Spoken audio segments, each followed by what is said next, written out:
Hey, what's up, everybody? Marcos Villegas here for Fight Up TV, bringing you another edition of our newly started interview show where, like I mentioned last week, I have no idea where I'm going with this, but little by little, we're hopefully building something that stays permanent and we could attract more people, more guests, sponsors, because, I want to do this in a studio with the rest of the team.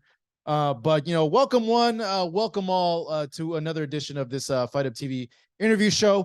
Some action happening over the weekend. Claressa Shields getting a unanimous decision victory over Marisela La Diva Cornejo. Unfortunately, I couldn't see the fight. I wanted to. I tried to. DAZN was giving me like a little bit of issues, but I had to do some family things, to be honest, and had to spend some time with people outside of boxing because, like Bob Arum says, my life is not all just boxing. Actually, I had to take my girl. It was her birthday over the weekend, so I had to take her to dinner, and then we went to not Disneyland. I'm thinking Disneyland. Took her to Universal Studios. We saw the Mario World. Super Mario World was actually pretty cool. It's kind of small. Everything's expensive, and then they make you buy these like weird little wristbands for like $40 plus tax, so it's like $50 to be able to play like the little mini games that are inside. And I was talking to some of the people, and they're telling me if you have a Switch and if you link it to the app, I don't know, I guess you get credits to be able to buy skins on your Switch. I don't know, but overall, I thought it was pretty cool, man. The lines, though, are crazy. I had to wait like 80 minutes to ride the Mario Kart ride, which is confusing as hell, to be honest. They put... get some like goggles or something like that, and you're shooting shells everywhere, and you have no idea what the hell's going on, and you got to follow like little arrows, and like other people are hitting you too as well. It's kind of strange. I think like at the end of it, I got the hang of it, because when you put on the VR headset, if you look at like the other riders, you could shoot shells at them, and that's how you get coins. But yeah, it takes a while. So, but I did want to touch on the Shields fight and some other news headlines that are happening in the world of boxing. My man Marcus Hayes, part of the team, was watching the fight. So I'm going to go ahead and bring him in to go ahead and recap what he thought about Claressa's fight as we bring Marcus in right now. There he is, my man, Marcus Hayes. Marcus, what's up, bro? What's up, my guy? What's happening? What's good? Oh, just telling people about my mundane and boring life and my trip to Universal Studios over the weekend. It made me miss the fight with Claressa Shields, but you watch everything. So what'd you make of the fight, bro? Let us know. You didn't miss much. No? No, man. I mean, just she's getting into that realm where I'm not gonna say that she's not fighting nobody, but she make him look like nobody, bro. Cornejo, a spirited effort by a young lady. I think that was probably a couple levels beneath where Claressa Shields is, man. Bro, one thing comes to mind when you watch Claressa Shields fight, bro, is that I think the best chance of people being competitive versus her is like a crossover bout or something. Seriously, I think that's the best option for her, is to do some sort of crossover, because these girls, man, I mean, unless she can find a way to kind of meet like a Katie Taylor somewhere in a catchweight fight, or too big, I'm bro. just saying. Yeah, but I know what you're saying. No. Let's. I think that she's mentioned, that she may be interested if they could catch weight somewhere. Claressa's good with her body. She needs a bigger challenge. No disrespect to the young lady from the other night, but still, man, she's levels above. And 3-minute rounds, and she should be fighting 3-minute rounds, dog. 3-minute rounds. The girls all should be fighting threes. Two things from that. One, her original opponent was Hannah Gabriels. I would imagine at some point they'll have a fight there. I read something that like the reason why she popped for her drug test was it was like medication for her pet or something like that, and it got on her and like it picked it up, which you never know with boxing if that's true or not. If it is true, I feel for her, but that's also a good thing, because that means like these tests are extremely accurate at picking things up. The other thing, though, is I was surprised that it was Marisela who was the opponent, last minute opponent, and she was ranked over there. But yeah, I think it's becoming abundantly clear a few things. Like one, the talent pool is not as deep as it is with the men. And Clarissa, I think she was asked this on the Max Kellerman show. When the dust settles, who is it going to be? I think it's just time. It's going to be time. Over time, someone will emerge. It might be 8 years from now. It might be 5 years from now, but someone will emerge to be able to give her a challenge. But like you mentioned, she's just levels above everyone at this point. And yeah, you are right. Maybe it would be like a crossover thing that we see with somebody. But even then, if it's like an MMA person, she's gonna wreck the MMA person, honestly, because she's so good at boxing. And that MMA person who comes in, MMA is not their game. I mean, excuse me, boxing's not their game. So could see similar results. Now see, and I see what you're saying with that. And 2 points with that. Let me go back. The young lady that Clarissa fought before her last fight, that I would watch that again. That was a great fight. It was over in England, right? What's her Cameron. name? I can't. Yeah, the girl she just fought, Savannah Marshall.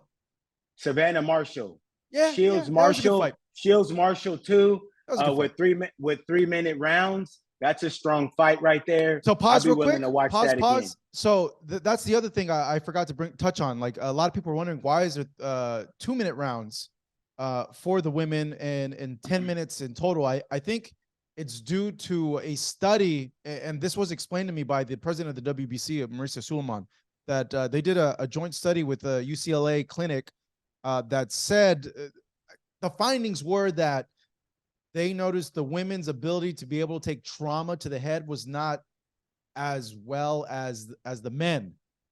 This is what just was told to me. I don't know if it has to do with bone density,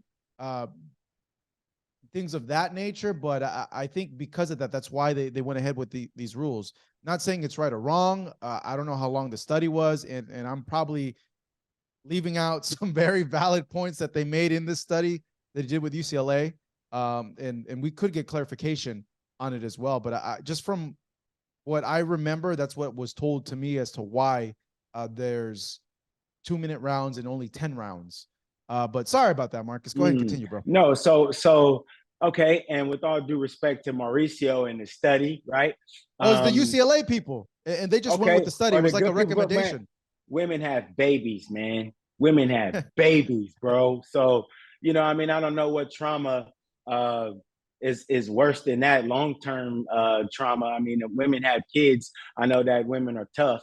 I don't think an extra minute of boxing is going to bring a mighty woman to her knees. I don't buy it.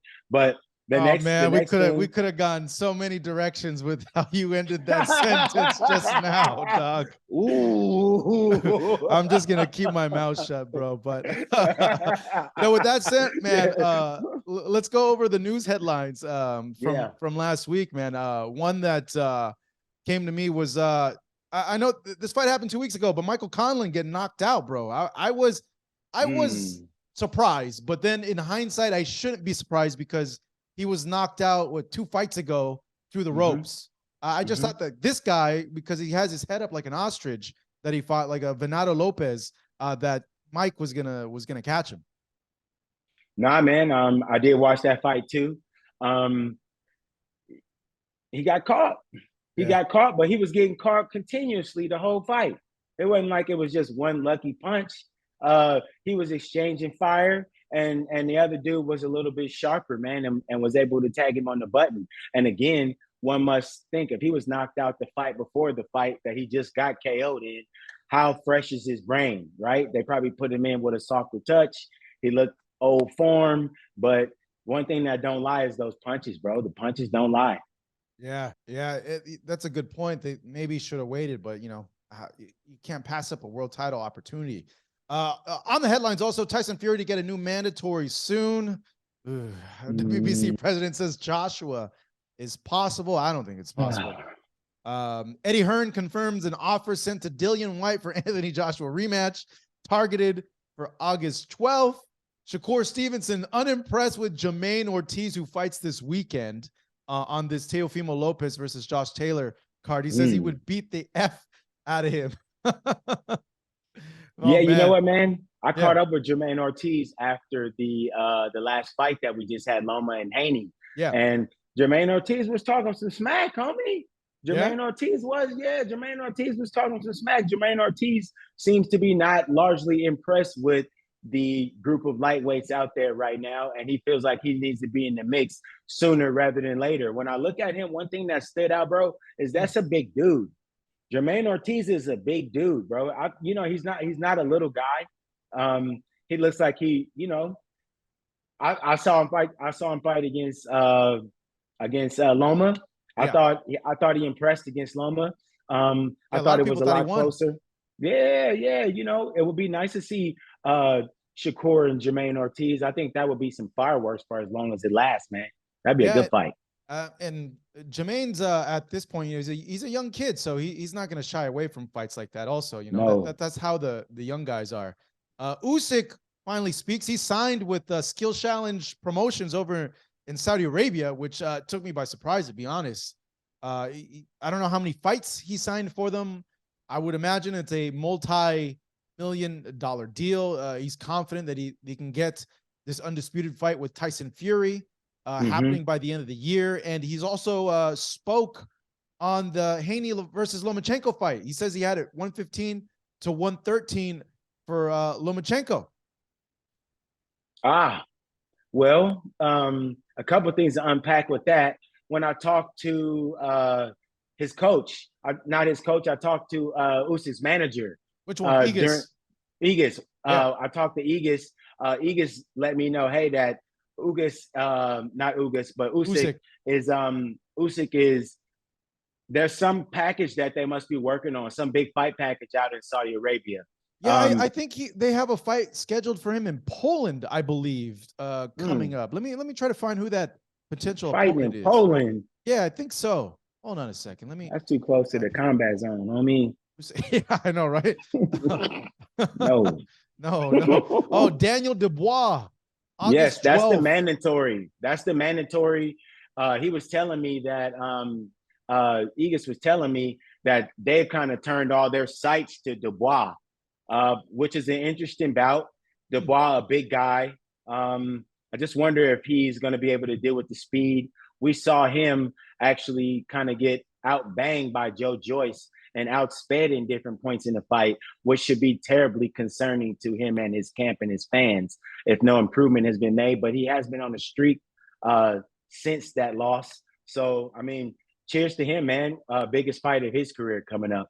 Oh, yeah, for sure. But, it's a master boxer in Alexander Usyk, who southpaw, knows angles. Just the punching power might be kind of underwhelming for heavyweight. So that's where I'm kind of interested to see what happens. But then again, I wonder what condition Dubois' eye is in ever since that. And I know he's had fights after that, but it's always a question as to when that's going to become a reoccurring problem for him. Yeah, and another big thing that happened over the weekend kind of caught me off guard is Gervonta Davis in jail, man. He had a leaked phone call, which is was only 1 minute.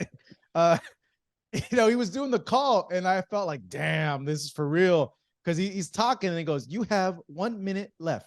You have 30 seconds left." Yeah, but supposedly he violated his house arrest, and the judge did an impromptu hearing and ordered him to I guess do the rest of his sentence in jail. Though, just off the top of my head, it's like overcrowding. He probably not going to be there for very long, to be honest. But what'd you make of how everything went down, Marcus? Man, I think we all kind of awoke to the news the other morning, man. It was just kind of like, what? What did he do? So I kind of started looking into it. They wanted him to stay in a 1-bedroom property in Baltimore. These things should have been adjudicated where he was going to be staying. You get what I'm saying? All these things should have been adjudicated before dude got, when they told him he was going to house arrest, they should have already known exactly what the parameters were. From what it sounded like when I read the article, they wanted him to stay in a 1-bedroom place. Don't they got a wristband on you though, right? Now you probably an anklet, right? Yeah, anklet, right? Yeah. Well, I read that he was staying with Calvin. So yeah, I don't know. It's I would imagine it was a nice 1-bedroom apartment. Like it's Tank. He got money. Like I would think it's like a But nice it was place. owned by Calvin. It was owned by Coach Calvin. Oh, That's Calvin what the got money though, paperwork bro. He said. got that So wire I don't money. know. Man, I don't know, bro. Like I don't know what the conditions were, but 1 bedroom, Tank got babies? Tank Yeah. got a family, Tank got a girl. Like, I mean, was he so and then this is what I mean. If he was supposed to be isolated from everyone on house arrest, it should have been adjudicated at the time of sentencing and saying that you were supposed to do this in the 1 bedroom by yourself. We are not privy to the paperwork. But if he did something wrong, by all means, the judge is within their power to Yeah. lock him up. I think it said in the article that he violated the house arrest and he went to go purchase a home and some other things. So yeah, I would imagine if you're on house arrest and then you leave to go do something, you're violating it. But not a lot of details have come out from it. But then again, like I don't just given knowing the prison system and because there's so much overcrowding, and I would hope too, I don't want to see the guy like in jail for any longer than he needs to be too. And even if you agree with him being in jail over this, though, according to the report, it says like he violated the house arrest, but like they have overcrowding, so I can't see him spending a lot of time in there. Yeah, man. I mean, I don't know because I don't know what the conditions are. I don't know how they got them dudes up in there living. It's just it sucks, bro. It sucks, and it just kind of goes to show like I don't know who exactly was at fault, but for the lawyer, for Tank's lawyer to be like, this is my fault, I mean, maybe dude didn't do something that he was supposed to do. He made Tank feel like, okay, well, you can go to this place and stop. I looked at the place on Zillow that he stayed at. Yeah, man, it was naked, bro. Like it had like it was in Florida. It was the living room looked like it was surrounded all by water. So I think the judge probably looked at the property, and was like, no, I mean, just I don't know, man. Just you can't live there. I mean, all jokes aside, man. I mean, he's lucky to have gotten house arrest. First off, that's what the truth is. Yeah. And to now be in jail, bro. I mean, regardless of he's how not you in feel federal about prison. He's not. I would imagine it's county. He's in county. Man, I don't know, bro. Yeah, I don't know, man. I mean, the conditions in the county could be wild depending on what county you in. So, I mean, I'm sure that a lot of people in there know who he is, considering the fact, his stature. They might even put him in a special wing then because don't they put celebrities like in a different like wing when they're in there just for that reason so they don't get attacked? Man, I mean, one would think that there would be right? some type of prudency on the department's behalf to make sure, unless they're trying to have like, what is that, Undisputed Part 3? You know what I'm saying? like they got somebody in there and they won't Tank the fight or something like that, man. Bro. Like, do you ever hear? I don't know. There's a story that Chavez said on a podcast that they did an intervention on him and they pretty much kidnapped him, took him to a drug rehab center, and they locked him up with all the other rehab people. And like he flipped out and started disrespecting all the people in there. And like he got jumped by like 20 dudes in there. And he was saying like, yeah, like I knocked out like 3, 4, 5 of them, but like, dude, it's like 20 dudes. Like, what can I do? And like, yeah, they put it on him for that. But yeah, just, we all hope, I think as boxing fans that this gets resolved quickly. Tank is one of the people that move the needle in the sport, and he's an exciting fighter. Fight fans want to always see him fight because he knocks people out. So we hope that gets all settled in quickly. And just lastly, man, I mean, one thing to watch is considering the trajectory and what just happened with Tank.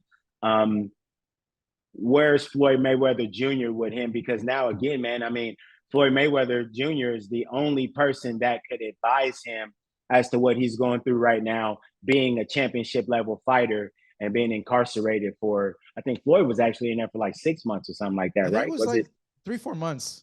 It was like, it was some months. So it's like the same, funny. like, I wrote to him in jail. He never wrote back to me. And I don't think I did too, Floyd, bro. Yeah. Hey, what the hell, too, Floyd, doggy. I wrote to you when you was in jail too, my dude. But it was all good. Hey, Floyd is a good dude though, man. But yeah, hey, stay out of jail, man. Whatever you can do. Hey, the other thing too that happened that I forgot to touch on also is man, Oscar and Ryan going at it via Twitter. Kind of odd, kind of weird. I would think like, yo, give this dude a call. Like, don't do this over social media. Eesh, not a good look. Dicey, huh? Yeah. It's dicey. But I think that, when you go back, we do all these fights, right? And when there's always questions that are left on the table. And that was like my A and B question at the post fight for Tank Ryan. I saw everything and it was in slow motion. And it was like, my meter was like, ask why he's the only one up there and it's only his parents. But I didn't. But you can see, man, that there's definitely some sort of Tension. there's some tension, man. There's some weirdness going on there. Ryan and his family, I mean, some of the most humble people, regardless of stature and kind of the way, they're still down home people. They're still the same folks from Victorville, bro. So I think the family. I think what might have set it off was that video interview that Ryan did with like a gym influencer or something like that. He owns like a gym where all these influencers go to it. And when he was saying like, oh yeah, my team betrayed me or something, they weren't there to support me. I think that might have, and I could see it. And this is me just, assuming or speculating that, Oscar might have seen that and been like, what? Like, no, like, because I do know, and I think it's been said that like Oscar and Bernard did see Ryan after the fight. They went into the locker room and then, yeah, they didn't show up to the post-fight press conference. But yeah, very, very odd. Not you got to take it on the chin, homie. Hey, well, not even that. It's like on the chin. There's other ways to go about it. Just give the guy a phone call. Like, yo, why'd you do this interview? Like, let's hash it out. Like, it's never a good look when you're hashing it out over social media. That's for sure. Definitely. And that goes in. I mean, we see it. A lot of people do it. A lot of people Tank used to do it. Tank used to do it with Floyd and Leonard. They go back and forth. But you got to understand, man, right? As we count our graves, dog. Oh, like, God, don't bring this is the new, hey, and happy 40th birthday this year to you, too, brother. This year. It's coming. It's not here yet. I'm hanging on with like the nails on the. No, bro, you got to embrace 39. It, Vato. You got to embrace it. You got to embrace it, homie. I'm not there but yet. This is their young world. You know what I'm saying? Like, where they air their grievances because But Oscar's the one that tweeted. He's like 50. Man, hey, Oscar's forever young. If you look at Oscar right now, Oscar's forever young. Great. Homie. Looks great. Looks better than me. And I'm happy to say 10 years, 11 years younger than him. I just feel like I don't think that it ends here. I don't think it ends here. I feel like winning is a remedy for everything, right? So hopefully we get to see him and Rolly, bro. Ryan and Rolly, the pre-build-up, the talking. I know Ryan, you know Ryan. Ryan believes, when you talk to Ryan, there's always like this little undertone when you bring Rolly up, like, I would serve Rolly, bro. Yeah, Rolly feels the same way though too. So. And Ryan, and I was about to say, Rolly feels the same way, that he would serve Ryan. So you can see the videos, you can tell that this will be an action-packed fight, bro. So hey, Rolly and Ryan for late this year, early next year. I'm on board. They said September's. Ryan posted like a little picture that said September. I saw that. He took it down right away. So we'll see what happens with that. And this weekend we got a lot of fights happening. Munguia versus Derevyanchenko happening in Ontario this Saturday. I think I'll be at that one. Yeah, Adrien Broner returning to the ring Friday in Miami. But I got to touch on this because he's our next guest. Teofimo Lopez taking on Josh Taylor. Marcus, I always love your breakdowns, bro. What do you feel we should look for in this fight? And what's really interesting for you in this fight? Dude, the matchup, as it draws closer, Marcos, bro, you can feel the heat coming off of it, man.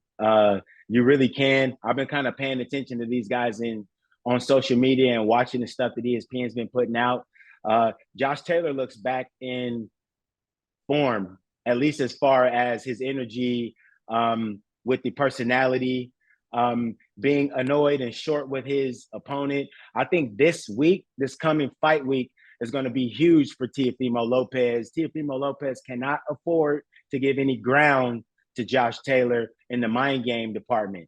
He's got to be on guard. When he gets close to Josh Taylor, he needs to be planned on being pushed, touched, or physically violated in some sort of way because Whoa, Josh dog. Taylor. Whoa, dog. Physically It's the second violated. time. Hold Come on, wait. on, bro. Well, I'm saying, look, if you touch me, that's a physical violation to There me. you It don't go. have to Okay. be explicit, right? But if I'm a man on my own square, minding my own business, regardless if I'm your opponent or not, touching if he me breaks his bubble, his bro, personal bubble.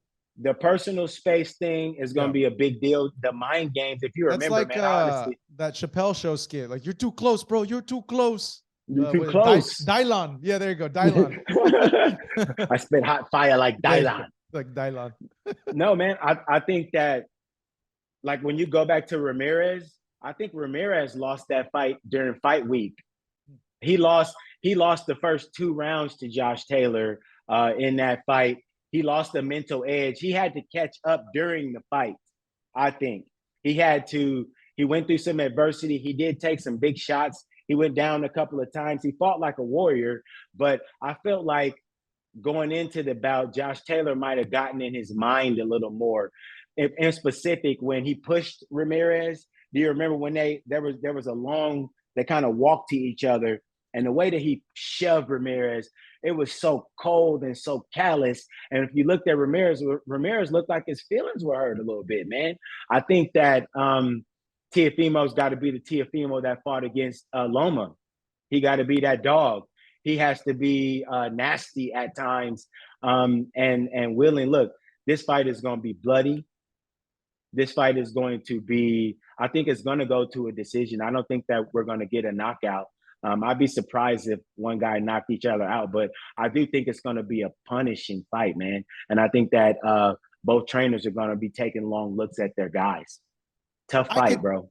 Yeah, it's going to be a tough fight. I could see a finish on both ends with both Teo and Josh Taylor, to be honest, but yeah, it is going to be a very, very tough fight. With that being said, man, Teo's on the line. Let's go ahead and get to Teo. Marcus, thank you for joining me, bro. As always, appreciate it. And yeah, man, let's see what Teofimo has to say about the fight. Theo, good luck, my boy. Tell your pops I said what's up too, my guy. Take care. Hey, what's up, everybody? Marcos Villegas for Fight Up TV, powered by Stagefront VIP. Being joined with the one and only Mr. Teofimo Lopez, who takes on Josh Taylor coming up June 10th in New York, in Manhattan. Teofimo, man, it's been a few months since I've had a chance to speak to you, bro. How are you? How are you doing? How is everything? I'm doing great, man. Thank you for having me. I know it's been some time. You know me, I like to go ghost from time to time, stay focused on other things. But yeah, man, I'm super excited. I can't wait. How's the process been leading up to this fight with Josh Taylor? Very, very good. Well trained, well thought out, for this plan that we have in mind. Been focusing, I feel like, I'm that's what's the part that has brought me a lot of confidence, especially for this fight coming up. I feel like the young takeover of 2018. That's how I feel. I feel like that, and the sort of we figured out a problem that was giving me issues alongside with my coach, Teofimo Lopez Sr., my father. And we just went back to the drawing board and we figured out what was the issue. So ever since then, my sparring has been looking phenomenal in those rounds, training, getting hit less and things that I need to do. So, I'm really excited, and looking like the person that I need to look like for June 10th. What was that problem, Teo? What'd you guys figure out? That's for us to know and for you guys to find out June 10th. You keeping it a secret? It's just minor tweaks, man. That's really what it is. Just a little bit of, we got to be a bit more, how can I say, I can't do certain things the way my coach wanted me to do them because it takes away from my talent. So there was just some things that I felt pressured in doing, whether it was certain moves, certain punches, constant punches. It was throwing me off of my game. So, I'm someone that has vision, someone that could read a fighter very well. And what my coach was having me do for these past few fights, it worked for Lomachenko, doesn't work for nobody else. Yeah. Yeah, you brought out something that a lot of fans bring up, like can Teo get back to the Teofimo of a few years ago? Obviously, you've heard what people are saying. I don't know if it affects you. I don't think it does because you're good at I picking use those it things as out. fuel. Yeah. I use all that stuff as fuel because, it's just people hopeful of me. That's really what it is. Even whether they hate me, love me. I think it's just people in general just want to see what can I do. They were excited to see me as my upbringing of into the sport. The horizon is near for me now, and I really like it. I'm really enjoying the parts of it. So it's at the same time it's just noise, but it's also a reminder. But I think people forget. I nearly died. So it takes a little bit to gather that back up. Mm. Yeah. Coming into this fight with Josh Taylor, even though technically he's not undisputed anymore, he had to give up a majority of the belts. Do you see this fight as the fight to solidify who is number one at 140 pounds? Well, yeah, absolutely. I mean, he's beaten Regis Prograis. He beat Ivan Baranchik. Um, he's beaten a lot of top fighters. Jose Ramirez. I mean, he's went and collected all the belts that he needed to collect to become undisputed. So you got two guys, former undisputed, fighting each other. The best versus the best, and that's what boxing is all about. That's what it brings to the table. He holds the Ring magazine, which is the number one solidifying person at that weight that basically identifies as the champion of champions. And that's what we're fighting for this fight. I know after your win against Vasily, you and your dad had mentioned, you guys want to go back to back undisputed. Unfortunately, you can't do that, even though, like you said, you feel like the winner of this fight is going to be number one at 140. But is that still the goal for you at 140? Is after this fight, if you win, go and collect the rest of the belts to be able to have that distinguishment? Well, I already look at it like, this fight right here should be, in my eyes, no one has beaten Josh Taylor. He's still technically undisputed. But people are gonna say what they gotta say. People even try to still dispute my undisputed. It's part of, I guess, what they say, boxing business. So yeah, the goal is still in there. If not, if it's just hard, man. It's hard. What's hard? It's hard that a lot of these fighters, they talk a good game on the internet. They're internet thugs, but like in real life, they just don't do it. You know what I mean? You got to do it till you just do it. And a lot of these fighters, whether they're champions or not, especially with this performance I'm gonna put on against Josh Taylor, I think that's gonna probably scare a lot of fighters to not want to face me. Even the champions right now at the 140 division.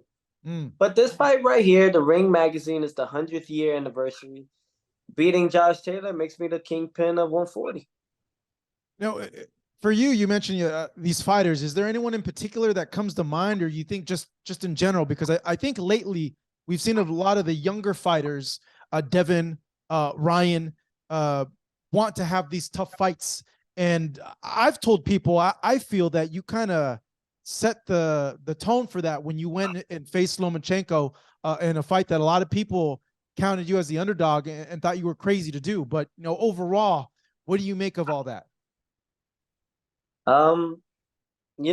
It's like, I think Nas, he said it, a lot of these guys call him out and stuff, but you got to hit a certain level to be able to do that, and I don't feel like these fighters have been able to get to that point. Look, when they finally got to the little bit of a test, they had struggled.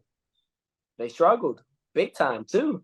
So, and we make it look easy. We're just on a different level. I think if anything, it's just it's a compliment in my eyes because I'm basically the guy that's making the waves. I'm a trendsetter. People follow what I do. After I beat Josh Taylor on June 10th, what else? They're gonna try to copy it. I'll be the youngest active Hall of Famer at 25. This win, Marco, solidifies me as the first ballot ticket to the Hall of Fame. Yeah, yeah. I like at 25. You can make an just argument. A quarter of my life. Well, I was gonna say you can make an argument that you may have done that with your win over Vasily Lomachenko, just given what you were able to do with that. And I'm gonna have like 2 Hall of Fame careers in one. Though some people might think that statement is a little crazy, but no, being undisputed is an extremely hard thing to do given this current landscape of boxing. It's like not everybody's able to do it, So props to you for being able to do it. Thank you, man. It's not easy, but that's part of life. Such as life is not easy. You got to aim for things that people may fear, And I like to aim for the impossible because there's less competition there. Listen, this is my 3rd fight at 140 pounds. I'm facing the kingpin and the guy that's beating everybody, dethroned everyone at the 140 division. Not a lot of people do that. They're like, wait, let's take our time. Let's build it up, get used to the 40 division. I'm like, fuck that. I'm ready now. Give it to me now. Yeah, that's what I like about you guys now, because a lot of the young guys don't say you guys, because it's very difficult. They're not doing I would say it straightforward if they were doing it exactly the way we do it. But they're not. They take a couple years and then they take that fight. Or they wait a couple of months later after the person looks like he's not having a good time, and then they take the fight. But they never take a fighter when they're very hot in the game. They marinate it and they wait. They wait and pray that the fighter has a hard time with the next fight. So, when we faced Vasily Lomachenko, he was number 1 pound for pound during the time, killing everybody in the ring. And he was ahead of Canelo, Terrence Crawford, Errol Spence, Tyson Fury, Usyk, all these guys in the pound for pound list. He was number 1, and we went out there and we beat him at his time, at his prime. So I just don't think that these guys are doing it exactly the way we do it. But it's a society now that we live in where the fake go along with the fake. The real just got to learn how to kill. Just because we're mentioning Vasily, what do you think of that fight that he had with Devin? What was your personal opinion about it? I had it 9-3 Loma. Yeah, Devin didn't do enough. Listen, Loma was dictating the fight from, I think, starting from the 2nd round on. You know what I mean? He was pushing the fight more. He was throwing combinations more.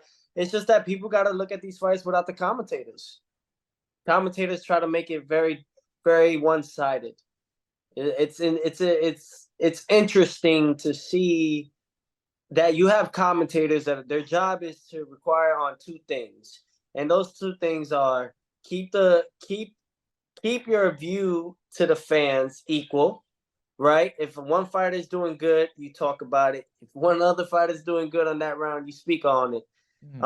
And the second one is you criticize what's doing right and what's doing wrong in those rounds. So when they're resting, you can state out what this guy is pinpointing and doing right in this following what's making him win those rounds. And then you pinpoint, you basically got to navigate the fans to see from your point of view, right?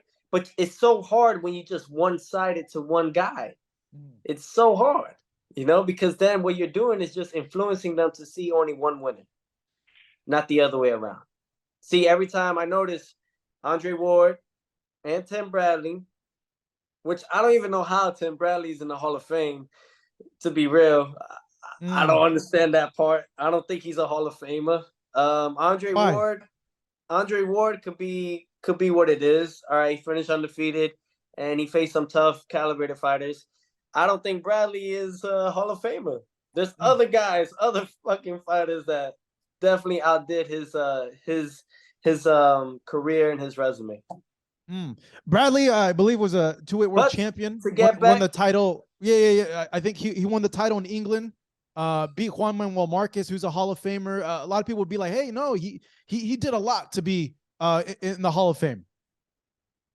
Maybe one guy, Juan Manuel Marquez. Okay, but Pacquiao beat him. Ain't no way he beat Pacquiao. You know what I'm saying? But hey, to each his own. So when I look at it, man, I was just seeing, all right, every time Loma was connecting on Haney, I watched the fight, but I knew what was going to happen at the end. I know boxing in my business. I know it. People criticize me for what my comment was weeks before it, but it states the truth right now. So when you look at it, you see these guys. Every time Loma was connecting, they stood quiet. Every time Haney threw a jab or an uppercut, they mentioned it. So it's very hard to if you know your boxing, then you know what's going on. If you don't know the business of boxing, then people are gonna be upset and down on the decision. But I wasn't. I know a lot of people rewatched the fight and gave it to Devin. I think Shakur said that. So did Tim. How? Well, I was gonna get to that. Did you think it was close at all? Then these guys don't know boxing, bro. They don't know boxing. It's ring generalship, right? Ring generalship is what they look at. Loma had that. They look at punch points, right? They look at the punch output, right? Loma was doing that more than Devin Haney. What they're gonna call Haney winning rounds because of certain body shots, just a few body shots here and there. But Loma was the one that was outworking him, outdoing him. Whether they're all connecting or not, he's showing that he's there to fight.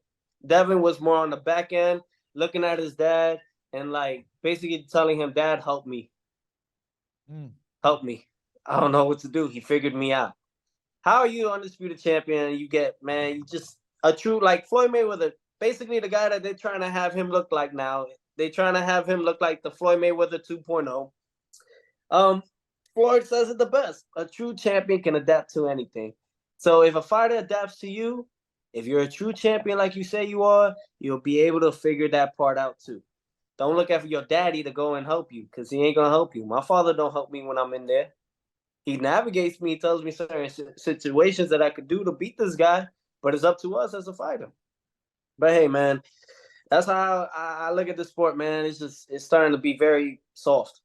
Very soft. How so?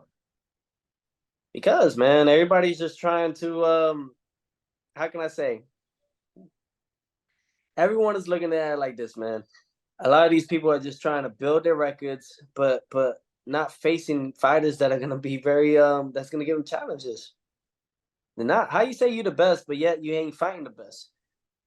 You know what I mean? Or you wait till you fight the best. You know what I mean? People going off the Tank and Ryan fight, like that was a big thing and a big deal, but it truly wasn't, man. I think Tank already knew he was going to beat Ryan.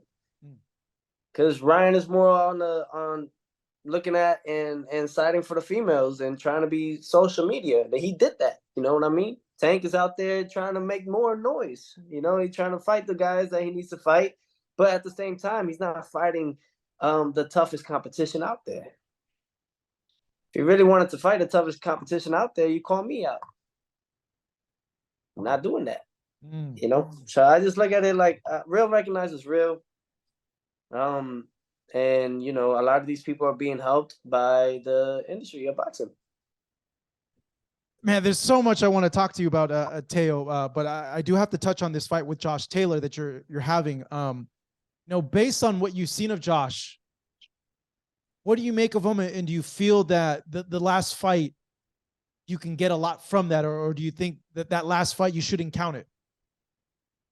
You should never count on any fight, you know, because any last fight, any fight that is happening now, you can't really count on it because they're studying and training for your style, your specific point of view. So every time I go in a fight, man, I'm basically facing a fighter that I'm prepared for anything and everything. You know, I'm not looking for one specific thing that they constantly do or not, you know, because they could change it into this next camp, into this next fight.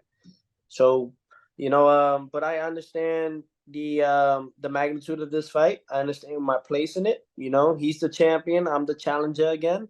And I like that. I like that feeling. What's the most challenging thing you feel could be that Josh gives to you in this fight? Nothing. You're that confident, huh? Yeah, man. Yeah.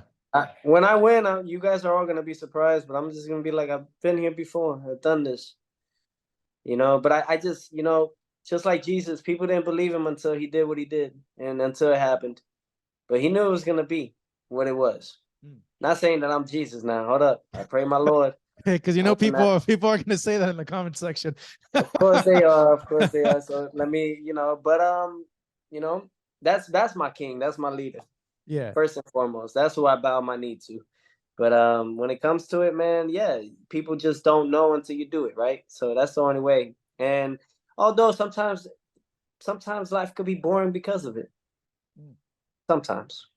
Because you know what you're gonna do. But then everybody else, then they'll jump on my dick again and make sure you put the whole sack in your mouth. This time.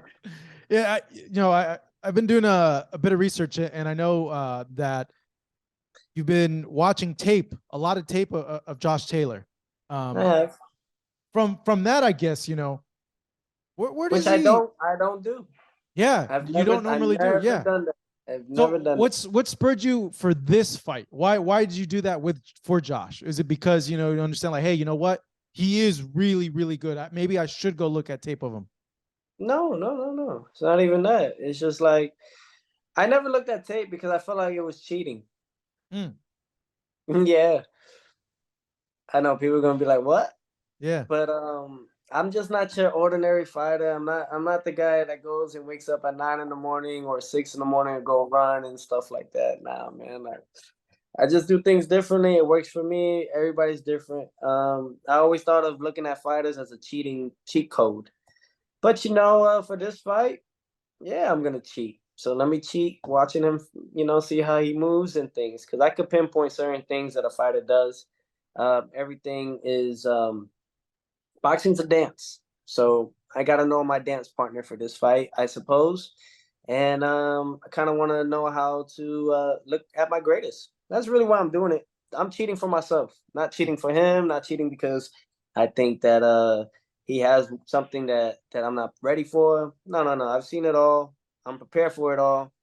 But really, it's just I really want to look my greatest. So the only way I look my greatest, I'll check some film out. Josh has said in interviews that he expects a knockout and he expects it to come in 6 to 8 rounds. Okay, you can expect a lot of things. Everyone got a plan until they get punched in the face. So, shout out to Mike Tyson. But given his style, given your style, I would imagine it's a foregone conclusion. Like this fight shouldn't go 12 rounds, right? You know what? We'll see. It depends on how I want it, how I want to play it. I'll make sure to dictate the fight the way I need to. I've been there before. A lot of people don't know, man, who I really am. You guys have yet to see that part of me. I think people seen a little bit of it with Lomachenko, but this is a little bit different. This guy's heavier. He's bigger. He's gonna come the way he needs to, and pause. But that just doing things that people have yet to see. That's what I bring to the table, or they haven't seen in a long time. So I study a lot of the greats, man. I study a lot of old time boxers. They teach you a thing or two. I think with Punch, you had made a comment about you want to kill Josh Taylor. People online are like, oh my God, like what is Teo saying? How could he say something like that? Where was that coming from, Teo? And I guess, do you apologize at all for saying that, given that, people in boxing do end up passing away? This is what I mean. Boxing's soft. I was gonna pass away against Kambosos because of my injuries that I had prior to the fight. Literally. So I thank God that I'm still here. But had I gone, shit, they'll do the 10 bell count, right? And people will miss me for a little bit and then be forgotten. But I'm not apologizing for my comment. No. If he dies, he dies. People have died in the sport. This is what comes with it. And I know a lot of people are trying to use the kid situation and saying that, well, if you're all about the kids, you shouldn't be saying this and promoting it. No. Relax. That's not what I'm doing here. I'm all about the kids and what I do it for. And when I win, it's for the kids. Killing a man or not killing a man, it's just part of the territory that you sign up for. There was a guy May 6th. He was 22 years old and he passed away. I think we all know about it, right? But it's just part of the sport. I mean, we usually get an average of 6 to 8 fighters passing away yearly. So this is not a game to play. That's why a lot of people don't do it, you know. And the ones that do it are cautious of their lives being in there. You know, I mean, no, I'm not someone that apologizes, and I know people want to consequent. They want to consequent me for those words that I'm saying. The fuck you gonna punish me for? Because what? I'm speaking a truth that people die when they go in the ring and they fight. I'm gonna get in trouble. I'm gonna get less promotion because I'm speaking on me trying to hurt somebody that bad. I mean, if the guy's trying to retire me from the sport of boxing, that's basically the same thing equally to killing me. Because at the moment, this is where I make my money. At the moment, this is where I put food on the table. So no, I'm not gonna apologize for my truthful words. Sorry if they're very strong. If anything, sorry that you're too sensitive to understand the truth of what we do this for. I got scars that my son is gonna see for the rest of my life and his life. That's not something that I want him to see, but it just comes with it. It's part of the territory. So if you don't like it, don't sign up for boxing. If you don't like it, then don't watch boxing. Watch MMA. Those guys die less. Fair enough, Teo. I had a lot of fan questions come in for you, and I think the one that I got the most was, if you beat Josh Taylor, are you wanting to stick around at 140, or are you eyeing 147? Like, it was a lot of, how long does Teo see himself at 140? I'm a big believer in my faith, and I'm a big believer in God. So that really comes to play on his hand. You know, that's really what I could say. Whether he wants me here to actually complete the whole segment of Undisputed at 140, then we'll do that. If he wants me to go to 47 because he sees it, you know, he sees that I can even do it on a third level, then we do that too. I just follow. God is really my matchmaker. You know, he's the one that really goes out there and moves me the way he needs me to do it. I'm his instrument, and I'm grateful for it. I worked very hard to be there in that position. And yeah, man, I leave it all into God's hands, you know. I guess if you could, be able to do it, what would you do? Like, what would you prefer to do? I know you said what you said, but if you had the power. I want to get a rematch with Cambosis. Yeah. Yeah, I do, but he's not gonna take the fight. So, but we'll see from there. Right now, I'm just focused at 140 and focusing on Josh Taylor. After that, I got another battle, and that's my ex-wife. That's my next battle. Yeah, you touched on it in other interviews. How is that, Teo? How are you doing with that? And how are you able to get that out and not have it affect you coming into this fight? Book of Job. What refresh me on that. The Book of Job. Yeah. Okay. The Book of Job was a man that believed a lot in God, a lot of faith. But this is where they talk about, in Job's verse, this is where God and the devil made a deal amongst each other to show for one man on earth. Satan went and said, I guarantee you take everything from this man, he will curse you. And God said, no, he won't. I believe in him. But God did it anyways. Took it to see if it is true or not. But knowing that Job was not ever going to curse at God. So he took his kids, his wife, his camels, his sheep, everything that you need and during those times as a man, right? To live a good wealth life. So, so one thing that Job said after everything was taken away from him and people were letting him know what happened to his family, he goes down on his knees and Satan thinks that he's going to go and curse God. but he doesn't. What does he do? He says, God giveth, God taketh. Blessed be the name of the Lord. And Satan was mad, very mad, extremely mad, because he thought he took everything from you. And this is where I'm at now.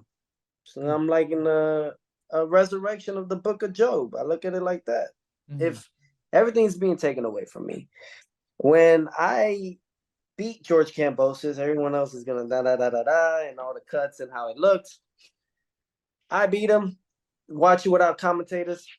But you know something? They took my camels, which was the most prized possession during the times. My camels was the belts, undisputed. Took it away from me. Took my lungs away from me. Could be my sheep, right? But now I'm at a point now where it's taking my kid away from me. So, and I don't have no wife now. Taking all my earnings, half of my money, maybe more. Took a $300,000 G-Wagon from me that I paid for with my hard-earned money. So, this is just my revelation of the book of Job. I believe it. Because what he always said was this, though. What you meant for evil, God meant for good. And eventually, Job got 10 times more than what he lost. Because why? He's kept his faith. I'm a big preacher, man. I'm a big believer, so to speak. So, yeah, a lot of things are happening in my life. Good. Because I know things that are being taken away from me, it's from God, not Satan. Things that are being given to me are from God, not Satan. And things that are being blessed upon me is by the Almighty Father, the one that was here, the Son of God. And I'm just following that path, man. A lot of people don't take this path. I'm telling you this now. Nobody really takes this path because it's a very hard one. Because you're dealing with Satan, you know? You're dealing with competing with him. A lot of people don't want to compete with Satan because, you know, to everybody else, he's a scary dude. But when you believe in God so much, he's just a puny God. It's really what he is. So, yeah, man, not to get onto the, you know, but I love boxing, man. I love fighting. It's what I do it for. Kind of want to, you know, I still have my soul, never sold it. I could have been bigger than all these guys if I did. But we're still here now, you know, and June 10th is really what's going to change it's going to change it all for me. It's really going to, I think, humble the industry, so to speak, because it just shows God is real. And how? By winning this fight. There's a lot of people in some bad things that a lot of you guys may know or may not know. I don't need to speak upon it because I love my family. So, but you know, winning this fight means everything to me because it's not for me, it's for God. Yep. I'm sorry that you're having to go through all that, Teo. You know, I know, man. That was a long shit right there. But you know something, man? Man, it's part of life, man. Such is life. Life is hard. You know, you either let it make you or you let it break you. And I'm somebody that loves it. I'm living the impossible and making it possible for others to do it too. When I became undisputed in 2020, how many undisputed champions have we had ever since that? Good amount. Charlo, Devin, Canelo. Canelo. Taylor, Taylor, yeah. Not Usyk. Not yet. Inouye. Yeah. Who else? I think that's it. And then what about the women? Oh, the women, yeah. Clarissa, Katie, Taylor, Chantel, Cameron. All right. Yeah, man. You see? Now, Usyk did it in 2018. Yeah, cruiserweight. Did anybody follow him then? No. Well, it would say you. Exactly. Yes, it was. Thank you, Marcos. At least you're keeping something right. But you see that, right? You see what I mean? Yeah. So who's really setting the move? That's why I get the least amount of promotion from people that I work with. It's interesting, right? It's like you're shooting yourself in the fucking foot by not promoting me, because then you're not getting the revenue or the views that you need. But they rather take a guy like Devin Haney and all these other fighters and be okay with the rest and have me as a wet rag in the way. So, but it's okay, man. This is, like I say, no hard feelings. I'm a businessman at the same time, so I can't really. I'm not here to burn bridges. I'm really not, man. I'm a good kind of dude, man. You know, like Mike Tyson said it. He says, "There's great men. I've met a lot of great men, but they're not good dudes. They're not good men." So he says, "I'm a great man. A lot of people call me great, but I wasn't a good man." So he says that now he aims to be a good man rather than a great man. So for myself, I think I could do both. I think I could become both. So, you know, just take it day by day, fight by fight, and put them in front of me, and we beat them. Just to get something accurate, I had read something. I don't know if it's true or not. That is this the last fight on the contract with ESPN and Top Rank? It's not my last fight with ESPN and Top Rank. I think I got till 2024. Okay, all right. So you still got another year of fights left. No, I don't. No. People could buy your contract out. Huh? It's still a thing. Uh-huh. What do you? Okay. Where are you going with that? I'm an expensive whore. You gotta pay me. And I bring views. Yeah. I bring views. And I can fill in seats. I could definitely fill in seats if I got the right people behind me to do it.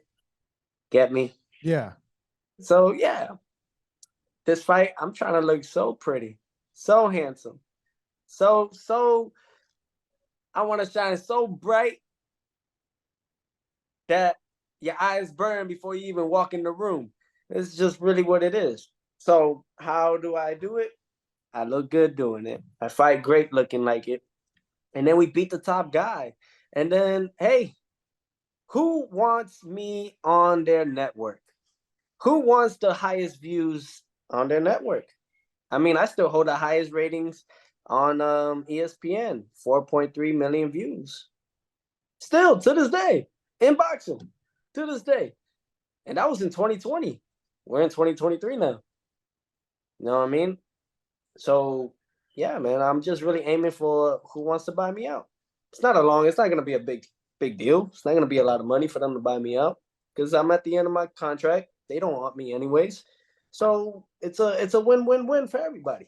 Why, when you say they, do you mean ESPN or do you mean Top Rank? And I guess in your opinion, why do you feel that they don't want you? If it fits the shoe, it fits, right? If it fits the shoe, then hey, it fits. Hey, no bad blood. I got my takeover promotions. Obviously, I know I'm gonna see that side again. So it may be with me, it may not be with me, But after this fight, I'm gonna start signing fighters and working on those things as well. Become an actual part of the business of boxing and kind of do my own key points in there. Trying to help the youth as much as possible, educate them, show them different ways. You can call them my disciples. You can call them whatever you want, but that's really what we're doing it for.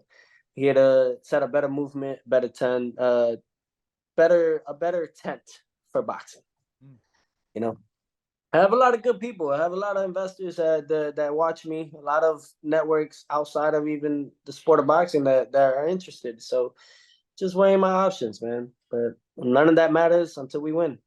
Yeah, it's like you said, it's an important fight for you. And the future of the division. I do want to clarify one specific thing to Top Rank and to ESPN, and I would like for you to post this, Marcos. Okay. I want to thank ESPN for the platform they put me on, that they've done miraculous work on me. I wouldn't become the Takeover if it wasn't through ESPN. And I also want to thank Top Rank for signing me and as having my professional debut on a beautiful card like Pacquiao and Vargas. I really admire all the things that you guys have done for me. And I don't have bad blood with you all. I just need to feed as my family is getting bigger. I'm having more nephews and nieces being born, and I have my son. And I just, at the same time, I do my fights to win and be the greatest, but I also need to get paid. So with that being said, I'm very, very grateful. I will always help you guys. And if I see a talent out there that I feel like will be suitable for your stable or for your platform, I will always be that guy to do it. So to Top Rank and to ESPN, thank you. Thank you so much, tremendously. I mean, my life has changed because of you guys, and I will never forget that. I don't let go and forget of the people that have brought me there. And I just really want you guys to understand that. Please understand, I don't mean none of this personally. I'm not a personal kind of guy, only in the ring when I fight these fighters. Other than that, I am who I always been to you guys since starting up. A good, generous, understanding man, knowing what's part of the business and what's personal. But please understand, I need to move forward. I can't move back. And just like Walter Elias Disney has once said, keep moving forward. And with that note, and I'm very grateful and thank you guys so much. But the door's still open, though, right? If they come with the right amount, when it comes to renegotiation, renewing the contract, you're willing to sit down and hash something out. Just with my promotion and network, yes. Yeah. But just with your promotion and network, so not Top Rank, just you directly with ESPN. Yep, and I can always have Top Rank or every other promotional company out there, whether it's Matchroom, Al Heyman, so on and so forth. We can always do individual deals, fight deals on the side, but nothing where it's yearly contracts. Yes. So it's from after this, from when the contract's over, it's takeover promotions. You want to be able to handle your career in your own hands and make these deals. Because I'm gonna be honest, Marcos, I have a lot of great ideas, man. So many, and it's hard because there's just certain blocks that no matter how much I step over them, there's just not letting me get it. And those ideas that I have are huge masses for the sport, not for myself alone, but for the sport. You know, and when people block, or when things like that block my visions of ideas, it's very hard for me to continue on somewhere like that. So because of whatever reason it may be, I have so many great ideas for ring walks alone, just that alone, outside of the other ideas that I have inside the ring, outside for the environment, for the venues and stuff. And it's just hard, man. There's certain people that are higher up that think their shit don't stink, and it fucks up our sport sometimes, especially with talent like myself. I'm not just a fighter. I'm really a genius. I'm smart, so fucking smart, man. I'm grateful for it too, man, because I really give it all to the universe. I think about everything. I so much do. So, you know, you need networks in order to be the best at what you do, and I know that. So that's why I never got myself caught up in clubs, in trouble. Never did any of that. I made sure of it because I know that 9-figure payday check is coming very soon. The only thing I got to do is just keep beating the people they put in front of me and look great doing it, and collecting my greatness, collecting my legacy, collecting the things that I could leave behind for the new generation that's coming up, looking at us right now. Yeah, you know, people would say that big check could be a fight with Ryan Garcia, who's now in your division. That's something that boxing fans have talked about, you and Ryan, for a long time. But it looks like you guys are headed close to that. You guys are on a collision course. Do you feel that? I think more me and Tank will be than Ryan. Yeah?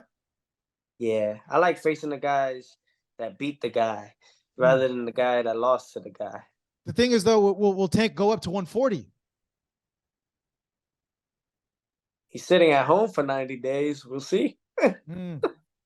And he's always had issues with weight, man. So who knows? Who knows, man? You guys got to ask Gervonta Davis that part. You know, I think these guys will face me, maybe. You know, just all a matter of time. You know, it's all a matter of when, where, and how. You know, sometimes these guys think that they're bigger and better because of the fan base, but I'm more known internationally than they are. Truth be told. Mm. Yeah. You guys should know, man, you should see it, man. I'm even known in Africa right now, which is amazing. Shoot, I'm like Tio Bumaye. Hey, Tio, I got to ask you, man. Is there something happening with you and Rolly? I thought you guys were like friends, and then I saw that you're like, hey, no, we're not friends anymore. He's in my division. He has a title. No more friends. Is that just like, to build up something, or did something happen? No, nothing happened. He's just in my division.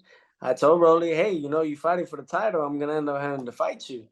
So, yeah, there's no bad blood. I got no bad blood with Rolly. It's just, hey, you in my division.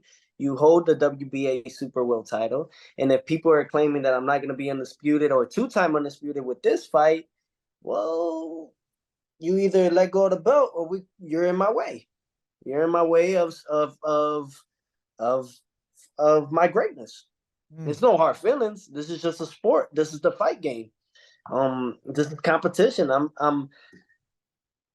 I could be very, very cordial and polite to you outside the ring. But when it comes to my business and my fighting, nah, man, this is kill or be killed. Like I said, this is you're trying to take food off my plate. This is my bread and butter. No, man, got nothing but love for you though, man. Got nothing but love for you, but you in my motherfucking way. Yeah, because I actually asked him about that. Like, hey, how is this gonna work? Like, now you're, if you win the title, Teo's a good friend of yours, and he's like, it has to be for a lot of money. Like, Teo's like a brother to me. Like, I don't want to fight him unless it's for a lot of money.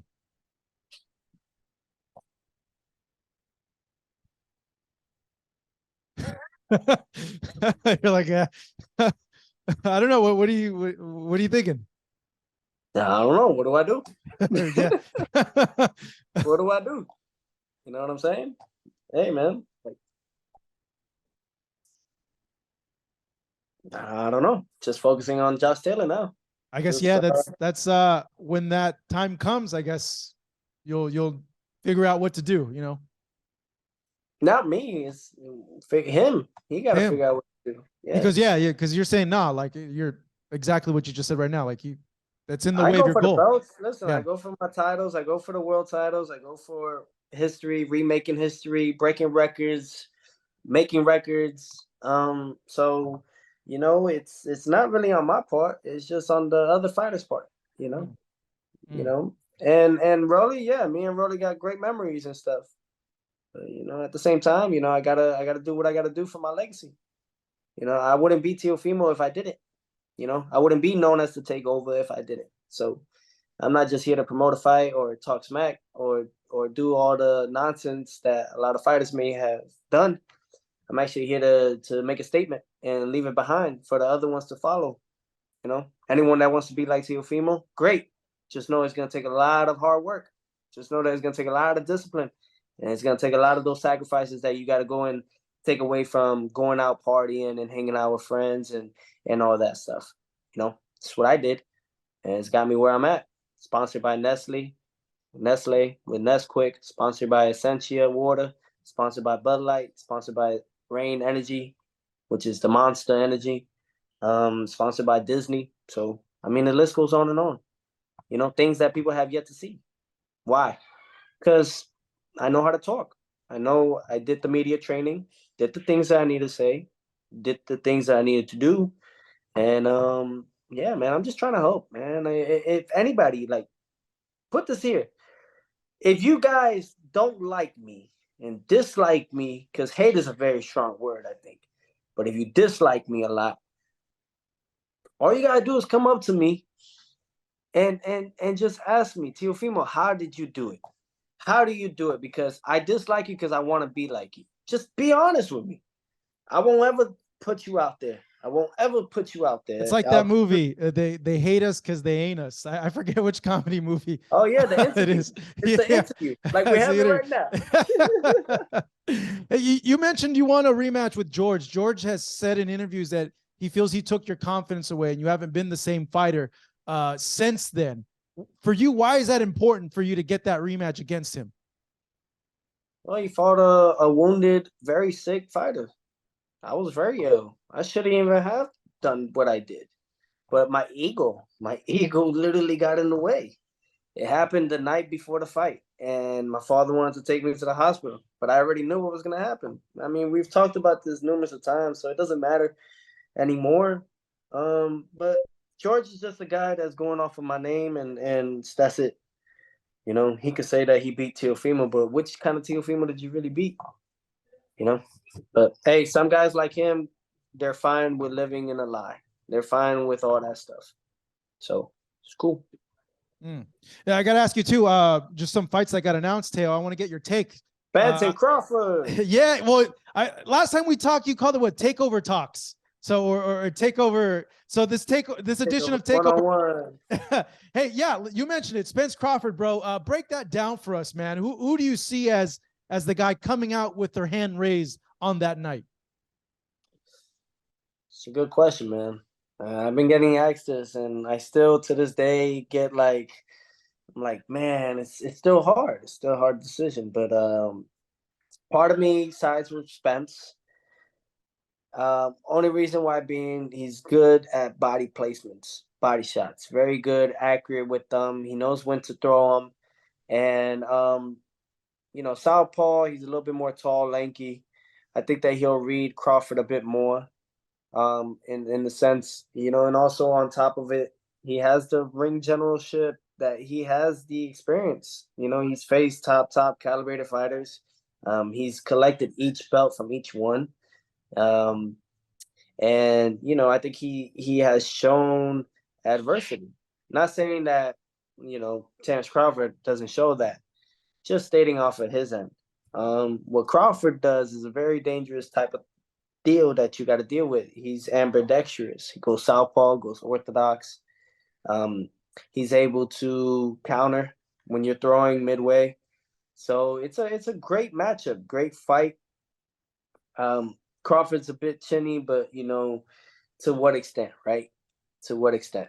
So, you know, Spence is the bigger guy at 47.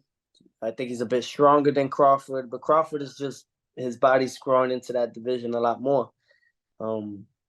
But I just go off of the competition Spence and Crawford have gone through. I think Spence has gone through tougher competition. You know, but I like both fighters. I think Crawford is a tremendous athlete, tremendous fighter. He does things in the ring that no one has really ever seen in boxing. So it's going to be a great fight. I know for a fact, though, one thing's for sure, that this fight's not going to go to distance. Oh, wow. Yeah, this fight definitely won't go to distance. Both those guys do have a dog in them. Definitely got something to prove. Crawford has a little bit more to prove because he'll be supposedly, you know, well, he will be the first guy to be a two-time undisputed world champion in 2 weight divisions, you know, with this win, you know, and also beating the guy that holds all the belts mainly. So it's a great matchup. Do you see at all one thing that separates either or fighter in this fight? What's going to separate is going to be conditioning. Conditioning and the effective amount of punches with the jab. Yeah, the jab. Because Crawford likes to throw his jabs. That's how he finds his range, and then he picks you apart. Spence likes to throw his jabs. I mean, that's where he gets his range as well. So it's just who's going to dominate the jab part. That's whoever breaks that shell first is going to be the dictator of the winner that night. Yeah. If I were to give you $100, who would you bet it on? I gotta go with Spence. Spence? Yeah. Yeah, I may lose my money though. But another. I'm going to call this the takeover take. What do you make of Devin Haney entering your division if he does choose to come to 140? Okay, I was ready for it. You know what I mean? Good stuff. Maybe we fight. You know, I think that's good. But you're gonna fight some tough guys at 40. You know, because the fight fans are gonna push that. If you're undisputed, then you gotta start fighting those guys. Apparently, they're trying to work a deal with him and Prograis at 140 because now Prograis is with the Zone and Matchroom. So we'll see. We'll see what happens, and we see what the guy at 135 does at 140. Do you feel? Do you favor Prograis in that fight? Do you favor Devin in that fight?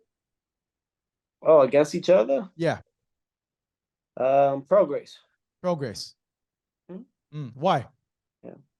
You got to hit Prograis with something for him to respect you. If you don't hit him with anything, he's just going to keep walking you down. Yeah. And I don't think Haney, he showed it with Loma. Loma was a smaller dude, and he really couldn't do much to Loma. I think we've all known this before, but now it's kind of like cemented in there. He could be a good boxer and stuff, but he didn't even show that skill against Loma. You know what I mean? I'm not a hater, bro. I'm just speaking the facts. He kept doing the same thing. Pulling back, ducking down. Pulling back, dipping down. Turned a little bit, but only one time. You got to do it numerous of times against Loma. Some got it and just some don't, bro. You know what I mean? Some fake it till they can't no more. And then some just make it all the way. That's why I rather always do it the hardest way possible than have some people just try to help me and fake it till I make it. Nah, I'm the opposite. See, I made it, then I faked it. And what I mean by faked it, I just put up the deuce. I need to go somewhere else. That's it. But yeah. It's great for boxing. Got Ryan Garcia at 140. Got Devin Haney at 140. Maybe these other fighters will come up to 140 eventually. But I kind of realized that, so I'm always the guy that takes the front stick. Go up there first. Why not? I mean, I knew that's probably where we're gonna meet each other at anyways to fight. If it's not 40, it's gonna be at 47. But all those guys are around my weight class. All those guys are around the names that everybody wants to see to fight, and we're just gonna do that. I know a lot of fans would want to ask this, but how do you see yourself and Gervonta based on how he looked against Ryan? Oh man, too different, man. Too different. Hey, you're talking about two different styles, two different fighters. Ryan just kept literally lunging in and throwing the hooks. I mean, that was an easy read for Tank. I think that with myself and Tank, oh hell yeah, it's explosive. But I'm really gonna outclass him. Yeah. Like I'm really is. Hold up. Oh man. No, you're good. We got you on the line still. How do you see yourself outclassing him, man? Because a lot of people say, hey, you know what, Tank, big puncher, but he also very smart, counter punches extremely well. He's been showing in these last few fights that there's more than the puncher to Gervonta Davis. The mind, my friend, the mind. He talks about mind games and all that stuff, but this mind that I have here was just different. It's very different. None of that other rah-rah shit is gonna really get to me.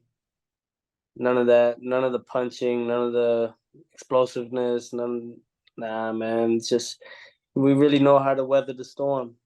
When it really gets windy and it gets a little crazy in there.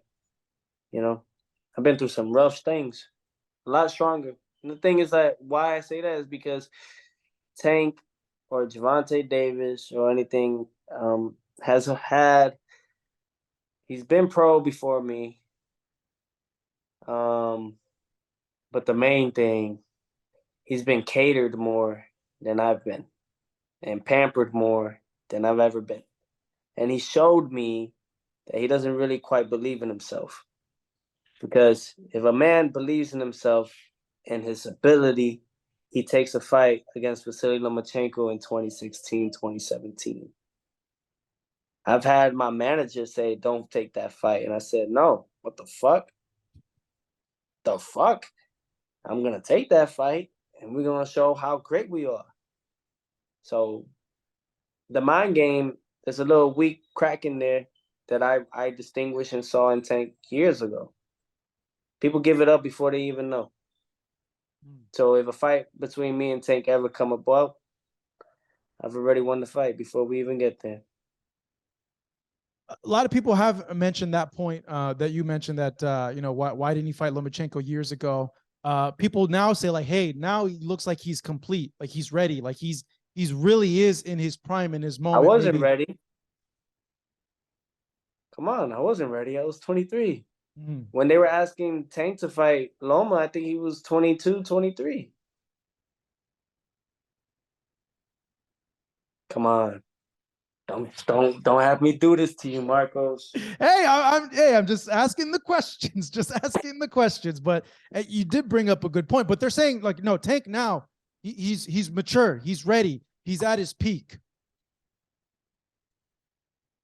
All right. Good for him. It took you till you're what, 28? I mean, you should at least start hitting that peak and that little prime by that time. See, I'm not even in my prime yet. I'm about to be 26 in July. And yeah, about to see the best version of me. I promise you that. I haven't seen this version of me in a while. I missed him. I really missed myself for a fucking long time, Marcos. It's been good, man. I'm excited. I'm happy. Very confident, not cocky. And just ready to show everyone the double greatest since Muhammad Ali. Yeah, man. There you Double. go. Teofimo Lopez returning to the ring, coming up June 10th in New York. Mamacita. A Becky G fan there at the theater against Josh Taylor. As always, Teo, it's always great seeing you. Always great speaking with you as well. And I wish you nothing but the best. I really do. Nue and Fulton. I like that fight. Yeah. Well, I thought we were gonna leave, but I guess quickly, how do you see that fight? I see that fight, man. Very. That's all gonna determine on ring IQ. Ring IQ. Fulton knows how to box his ass off. Nui knows how to time you just right. And man, I got that fight 50-50 at the moment. But Nui knows how to break you down better than Fulton does. So I think I'm gonna say it here. Yeah, Nui. Inoue, you got Inoue. Wow. Mm-hmm. All right. Yeah. Teofimo Lopez, the takeover returns, like I mentioned, June 10th, coming up on ESPN against Josh Taylor. Teo, thank you so much, man. Hey, thank you, Marcos. Peace. Good seeing you, bro. Well, that was Teofimo Lopez. We thank him for his time. He fights Josh Taylor this weekend, this Saturday, coming up June 10th on ESPN, taking on this tough challenge. Man, look, there's a lot of questions surrounding both Teo and Josh. You know, both these fighters had, I would say, by you know, let's be honest, a lot more to be desired from their last performances. We expected, you know, Teofimo Lopez to just completely, I don't want to say walk through, because I've always known this about Sandor Martin. And that, okay, let me take that back. Since the Mikey Garcia fight, I felt this guy is a really good fighter, but with a difficult style that it's hard to look good against. So coming into this Teo fight, yes, I expected Teo to beat Sandor Martin. I think because Sandor Martin didn't have a name, a lot of people expect Teofimo Lopez to just completely obliterate the guy, because that's, you know, kind of an assumption we make as boxing fans when there's these opponents that aren't known very well get presented against a guy by the name of Teofimo Lopez, or even someone else. Look at Rolly and Barroso. You know, everybody was clowning on Barroso that he's like some 40-year-old grandpa coming into this fight, and look, he was winning the fight until that, you know, terrible stoppage from Tony Wicks, which that's another thing I want to touch on, dude. Seeing how much controversy there was with that stoppage, you would think the WBA would call for an immediate rematch. It would be the right thing to do, honestly. And I see that there's another fight booked for Rolly, a defense. Sucks. I think that's why people get so outraged when these things happen, because look, you're seeing it right in front of us. Like, look what happened to Barroso. He had a life-changing moment that could have happened to him, and it was taken away. And now back to the line, and doesn't even get an immediate rematch. It's sad to see, man, because, you know, those opportunities, don't come very often for guys with the name value that are not known well, like Borroso, that comes from Venezuela, that is not the most, look at the guy. It's just it's. I feel for him, man. I think it was a wrong choice for the WBA to go ahead and order another fight and not order an immediate rematch, seeing how much public outcry there was with that decision. But going back to this Teofimo Lopez Josh Taylor fight, it's an interesting fight. Taylor's also coming off a performance where a lot of people are like, I don't know if he won against Jack Catterall. So I would imagine both people. Both Josh and Teo are looking for, I don't want to say dominant performances, but for performances where people are like, hey, he's back. He's back. Teo, just from the combo with him, he looks like he's in a good spot. I know he has a lot of things going on, but at least for this, it looks to me that he's compartmentalized all those things, and he looks focused for this, and it's a tough fight, man. You got a guy in Teofimo Lopez, supremely talented, has those fast, twitchy muscles, takes one punch to put you on your butt and knock you out. But you have a guy in Josh Taylor who's naturally bigger, who's fought in some great top-tier competition. And just overall, he's a good, solid fighter, has a respectable resume. Power, skills, technique. The only thing, though, that it got me thinking on this fight is Taylor switched up his whole camp. He doesn't have Ben Davidson with him anymore. He says, it just wasn't working for him anymore. Brings in a new trainer. I know usually when a fighter and a new trainer link up, it takes a few fights for all the kinks to get worked out, for things to get really moving in motion and all pistons firing. So that's one thing that's kind of been present in my mind. And certainly, the biggest question is like what Teo is going to show up to the fight. Because if it's the Teo of the Lomachenko fight, I think, majority of fans are going to favor him in this fight. I haven't seen the odds yet. Not sure what they are for this. But it's going to be interesting, man. We'll see how both fighters approach this fight. I could see, Taylor being the aggressor, coming forward, and Teo kind of just waiting to pick his spots. Or we could see the Teo that, lets his hands go, throws combinations, and looks for a spectacular knockout, but he has to be careful because Taylor can't crack him with a good punch that could send him down, and Taylor's a good finisher as well. So I'm excited for this one. This is an interesting fight. Another fight happening over the weekend too is Jaime Munguia taking on Sergey Derevyanchenko. Not as much fanfare to that, given Jaime Munguia's past opponents, and I just feel bad for the guy. He gets a lot of grief. He's improving. I saw him in camp in Big Bear. He looked great. He looked phenomenal, actually. He looked a lot better than the previous camps, to be honest. So it's like he keeps growing little by little. And some people are late bloomers, and the biggest criticism for Jaime Munguia is the opponents, Everyone says all his opponents are not good. When is he going to step it up and fight somebody? To me, I like this fight with Sergey Derevyanchenko. Yes, Derevyanchenko's lost his last 3 fights. With Carlos Adames, Adames, I think, hurt him, put him down. The other fights that he's had with Charlo, Golovkin, he's fought some good guys. So I think this is a good technical test for Jaime Munguia. Even though it seems that Derevyanchenko has seen better years and his best years might be behind him. But it's interesting. I'll be watching. It happens this weekend also in Ontario, California. So if California fans out here looking for fights, that'd be a good one to watch as well. Cause I don't know, man. To me, I just think it's a good fight, just knowing the skill level of Derevyanchenko. But on the flip side, like many people have mentioned, yeah, Derevyanchenko's lost his last 3. He's there for Munguia to beat and I don't know, wallop, but certainly to beat. With that being said, man, we got a busy fight week ahead of us. I mentioned Munguia versus Derevyanchenko on Saturday in Ontario and California. Teofimo Lopez and Josh Taylor coming up June 10th as well on ESPN in New York. But the day before, we got the return of 4-weight division world champion Adrien Broner. Fights in Miami against Bill Hutchinson on this Don King card that I believe is on Fight TV pay-per-view, and if I'm not mistaken, on Don King's platform as well for pay-per-view. I think my good friend, Boom Boom Mancini is calling fights. It's great. You know what? I'm going to try to get Boom Boom on one of these things as well, man. It's been forever since I talked to him, but let's go ahead and get the flash dissolved. Let's get Mr. Adrien Broner on the line with us right now. Without further ado, it's AB, Mr. Adrien Broner. Hit the flash.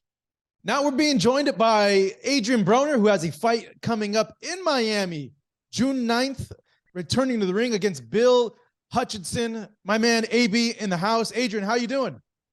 I'm straight, man. I'm trying to get the fuck off of the phone with you. No, man. We want you on here, bro. Why do you want to get off the phone so quick?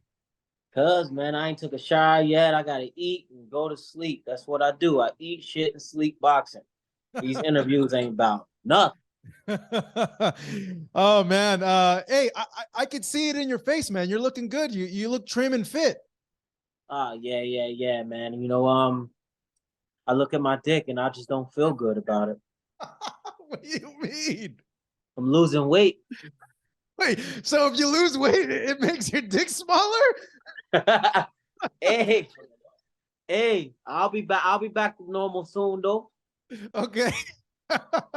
Oh man, what a start to this interview already. Jeez. Hey Adrien, man, you made some big news. You signed with Don King. This is the first fight of that deal. How did that come about, and why did you decide to sign with Don King? Looking at my career and looking at the way boxing is going right now, you know, I just felt that was the best decision for me. So, you know, it's time to do things different, you know. That's all. How do you see how boxing is going right now? How did that play into your decision? I've been in the game for a long time now, and you know, certain moves that's being made, and you know, just the whole thing of things and ways boxing is going right now. You know, I just have to do what's best for me, and I think this is the best position to put myself in, and it's time to make the best out of it. Do you feel it's going in a good way? Do you feel it's going in a bad way? Do you feel it's going in a way where it's not good for the fighters, or it is good for the fighters at this point? It depends on which fighters you're talking about, because you got fighters where it can be good and lucrative for them, and then you got ways to where it can hurt fighters. But you know, I'm not worrying about that. You know, I had to do what's best for me, and I felt like this was the best decision for my career. How was it meeting with Don? I know you posted a picture on your Instagram where it's a big brick of cash. It's like a big old square of cash. How was that meeting? It was a great meet, man. Don was everything that I've heard. I've heard all great things about him, and you know, I've got some real good secretive calls that I can't talk about. You know, from big guys as well, and they all said nothing but good things about him as well. So, you know, everything's great. Was that your signing bonus? I don't know what you're talking about, man. I'm broke. You're not broke, man. Come on, you're AB. So no, it ain't nothing to go get 1,000 or 2,000 pounds, but we good. Yeah, that's good. That's good to hear, man. So how many fights is this deal for?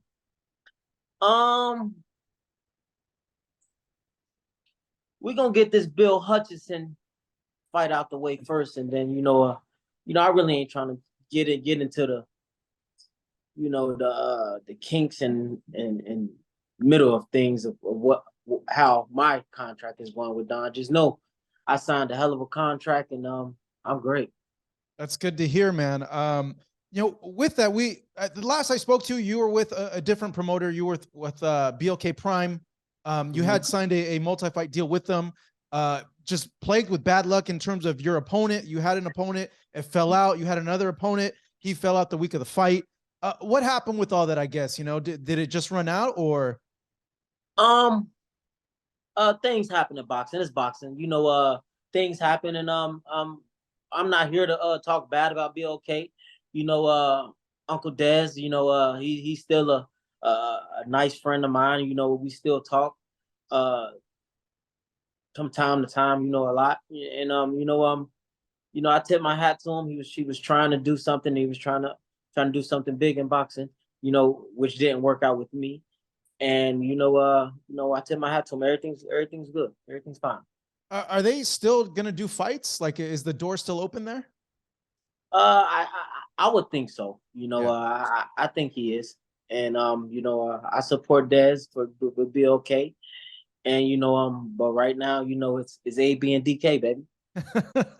Well, what's having covered this sport for such a long time, like when I see Don, it's kind of like you see this rare unicorn almost, because like you don't expect him to be him, and then when he starts talking, it's the strangest thing. He still has the unique ability to captivate you and hold your attention, and like before you know it, it's like an hour in to the conversation with them, and you're gonna listen to every word. And he's gonna bring up some stuff that you never heard before, and it's just I think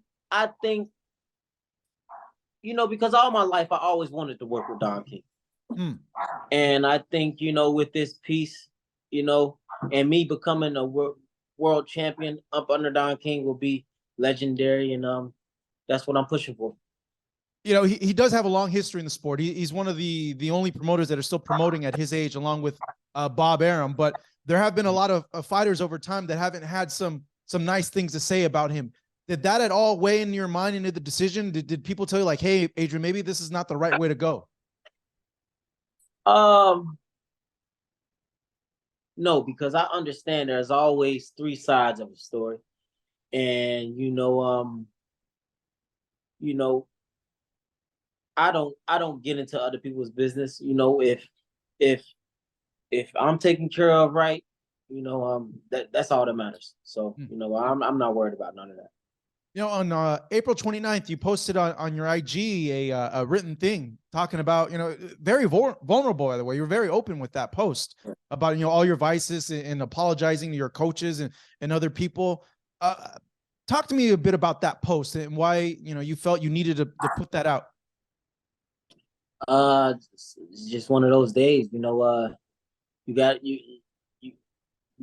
days where you up, you got days when you down, and that was just one of them days where, I was just wearing my feelings on my sleeves, and I just felt like I had to let it be known, and that's all. But I'm in a better mind state. I'm feeling good, and I'm ready to fight next week. Yeah, that's what I was gonna allude to. If you're doing okay, if your mental health is well, and everything's fine. Yeah, I'm straight, man. I'm ready to go in there and get this victory, baby. So with this process, with this camp, talk to me. How difficult has it been? If it's been difficult for you, and let us know. It's boxing. You got your good days, you got your bad days, and at the end of the day, you still have to get your ass up, put your shorts on, put your pants on, and put your shoes on one at a time, and go out there and work hard. And I understand that, and I'm just ready to go perform and get on to the next one. But I'm definitely ready, and I'm fit, and I'm going to be put on a good show June 9th. You've been nonstop training since the first scheduled fight you were supposed to have earlier in the year, right? Yeah. Wow. This is the first time in a long time that you've had that much of an extended camp, huh? Yeah. But like I said, man, you got some days where it's like, fuck it, I want to be done with this shit. Then next thing you know, you look up and you running 5 miles, and you feeling the best in the world. So it wasn't an easy process, but I got through it, and now we're only about 8 days away. So I feel good, and I'm ready to go. Now, you've been a pro for a very long time, a 3-weight division world champion. You've accomplished a lot. Nah. Let me cut you short, brother. Yeah, what's wrong? You said 3-weight, 4-weight. 4-weight. I apologize. Mistaken right there. 4-weight world champion. One of the fastest to do it too, right? You're on a short list of people that have been able to do it. Yes, sir. But with that, you mentioned like, hey, sometimes the grind's hard. It weighs on you. I would imagine for doing it for such a long time. Like, what's the primary motivation? Is it what you told me a few months back, that you want to give all you can at this point because you feel you can still accomplish a lot, or is there other things that are there? Honestly, it's promises I made to myself that I'm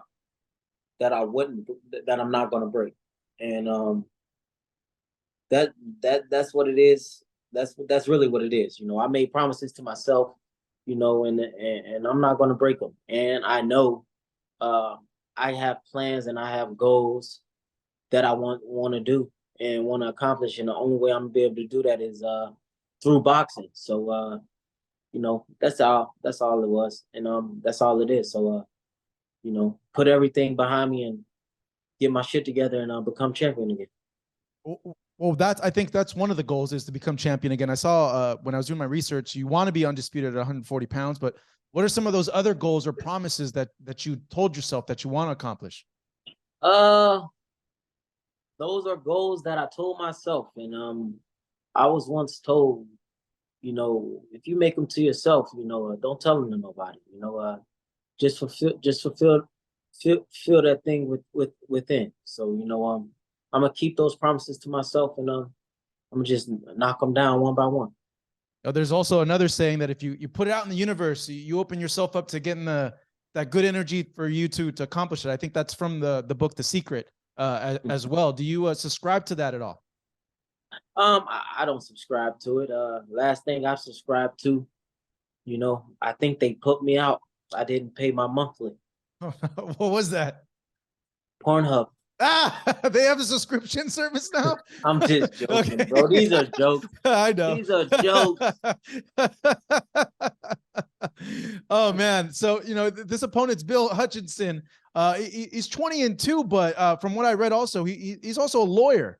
I think this is the first instance that a professional fighter could put hands on a lawyer and not get in trouble. Yeah, they got me fighting Sacks, and I'm Ghost. What do you make of him, man? Have you seen tape? Have you seen anything about him? I've been in the game so long, man. I really don't need to look at this guy. It's really not a style out there that I haven't seen before, honestly. You know, out of all the experience I got, you know, my main thing is stay sharp and you know, be in shape and go in there and get the job done. Make my adjustments, and I'm gonna be okay, and I'm gonna look good June 9th. How good? Ah, man. If you ask me, I would say Megan good, but these is just jokes, y'all. God damn. No, I know. No, but you know what it tells me, bro? You're in a good place because you're happy, you're smiling, you got good energy. That's good. Like, that's what people want to see from you, because that's what we're used from you and me observing you from over the years. Like, I always seen you as this happy-go-lucky guy that, you know, is like that, always smiling, always trying to find humor in everything. Yes, for sure, always. Now, given that in Las Vegas, what happened there? I know you guys had a press conference, you couldn't make it. Did something happen? I would rather no comment on I would rather have no comment on what happened in Vegas, you know. And you know what they say, what happened in Vegas stays in Vegas. I'll just let that stay in Vegas. And just know that the fight is going down June 9th, and I don't want nobody to miss it in Miami, where everybody wants to be. And it's going to be a hell of a night. Has your camp been back with you were doing camps in Miami, right? Yeah. With Kevin Cunningham. Yeah, with Kevin. Was this camp in Florida again? Yeah. Yes. Yeah. Okay. All right. That's good. That's good. I've noticed from the last one that when you do camp there, you slim down pretty good. Mm-hmm. Yeah. You know, given that that same weekend was the Tank Ryan fight, man, I wanted to talk to you because I wanted to get you like your preview of the fight. But now that you're here, what'd you think about how your close friend, you've proclaimed him your little bro, Gervonta? How did he do against Ryan? He did exactly what I thought he was gonna do. I told everybody he would stop him, and you know, Tank is so talented, man. He still haven't showed everything he can do. You know, a lot of people look at him as this just puncher, but he can box, he can bang, he can box. His footwork is good. His timing is great. You know, first day I seen him, man, I told him, I said, man, you'll be a world champion. And since then, you know, he's just been doing this thing ever since, man. I love him to death.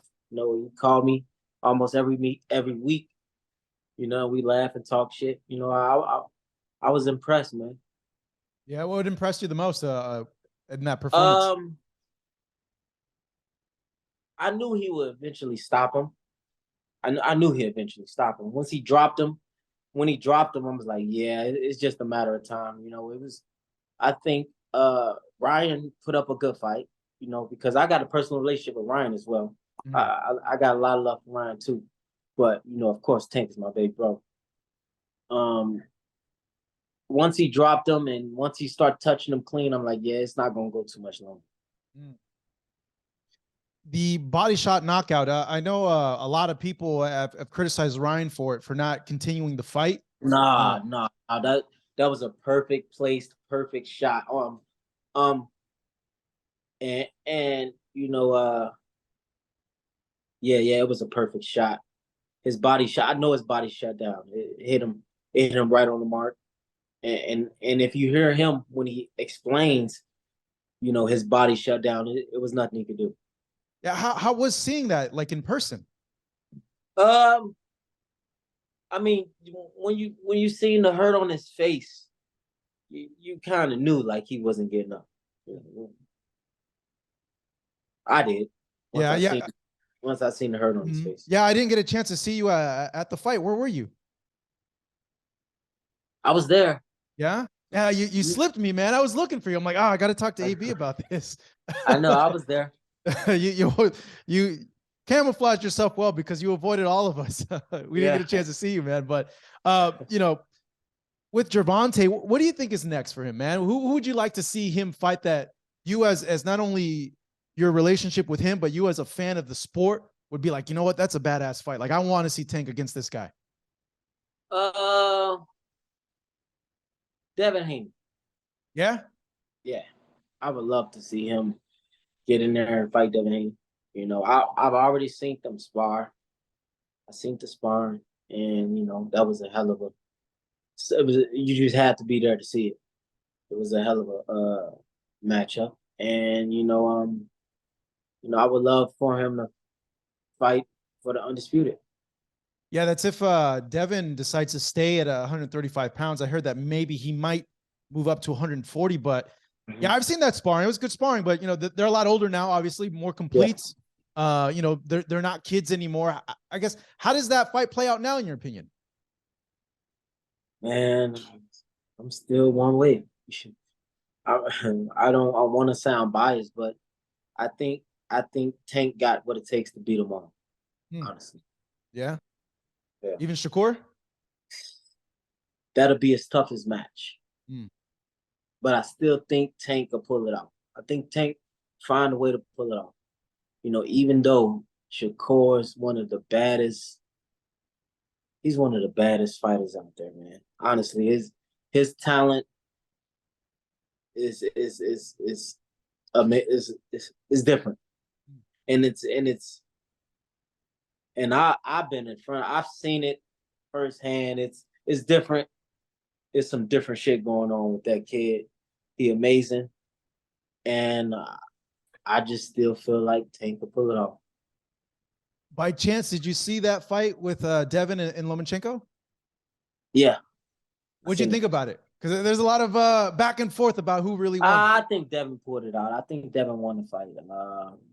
You know, we got some critics, you know, because the fight was so close, but I think Devin pulled it out. You know, I'm happy for Devin, and you know, more power to him. You know, if you ask me, when it comes to boxing and rankings, Devin's #1 in the lightweight division. Well, he's undisputed, and rightfully so. You know, he's earned his place to be on the top of that. In terms of that fight with Lomachenko, do you feel it was like his body punching that sealed the deal, or like the counter punching? Like, why'd you feel he won the fight in your opinion? Because many have said that it was the counter punching and the body punching. The counter punching.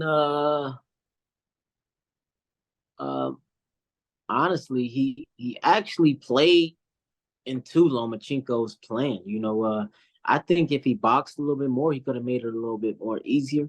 But you know, he made it harder than it could have been. honestly. But I think he pulled it out and edged it out, and I'm happy for him. And congratulations, to him. Like I mentioned earlier, your goal is undisputed 140 pounds. We have a few champions already there. Regis Prograis being the WBC. You got Subriel Matias, Josh Taylor. Rolly just became a champion in the division. It's starting to look like 140 is going to be the division where it's really going to get popping with some of these guys moving up in weight. I would imagine you're licking your chops for potential matchups with any of those guys. Hey, man, I'm just focused on Bill Hutchinson right now. But, just let everybody know to be on notice, man. I'm coming to get all the belts. Important fight that's coming up in your division. Teofimo Lopez and Josh Taylor. What do you think about it? Give us a scouting report in your eyes. I'm riding with Teofimo, man. I like Teofimo in this fight. If he stay focused, use his youth and his skills. I think he got the skills to beat this guy. Even though Josh Taylor's a bad boy, but I think Teofimo got the skills to beat him. And I'm riding with Teofimo. Okay. The fight with Regis, I was hoping we would get that in your second fight when you had your old deal. Is that a fight that still you're looking at and you're eyeing at? Hell yeah, Regis already know. If he still got that belt, I'm coming to take it. Because he just signed with Matchroom. Would that be a problem at all making the fight? Because he's with another promoter. Nah. If anybody know anything about Don, we're about making money. We're about making money, man. we gonna make it happen. We going to get Regis. Yeah. But we gonna take care of this business next week. Then we're going to get Regis for sure. Oh man, that's a fight that I think a lot of people would be interested in, just given how you could sell a fight. And Regis talks ish too, and just his style in the ring. He's a very aggressive guy, power punching guy. Yeah. Okay.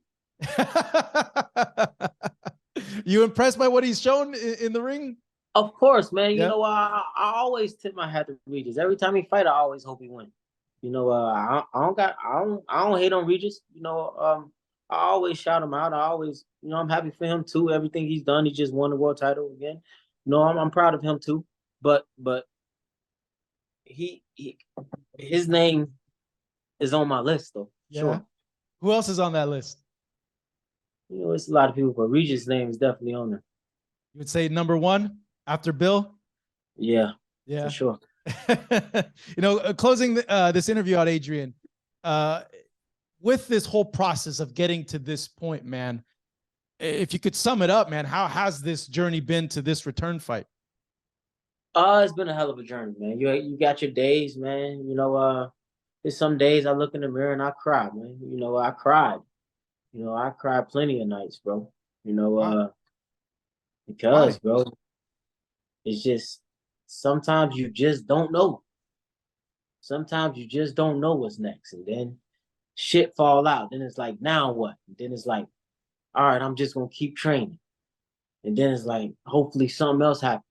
Then nothing happened. And then something else do happen. So, it's just, I prayed. I kept a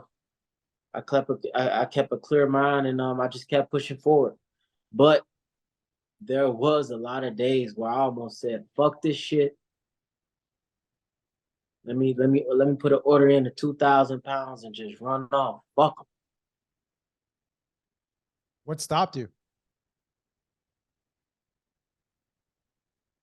My faith, my beliefs and my goals. And I knew that if I did that,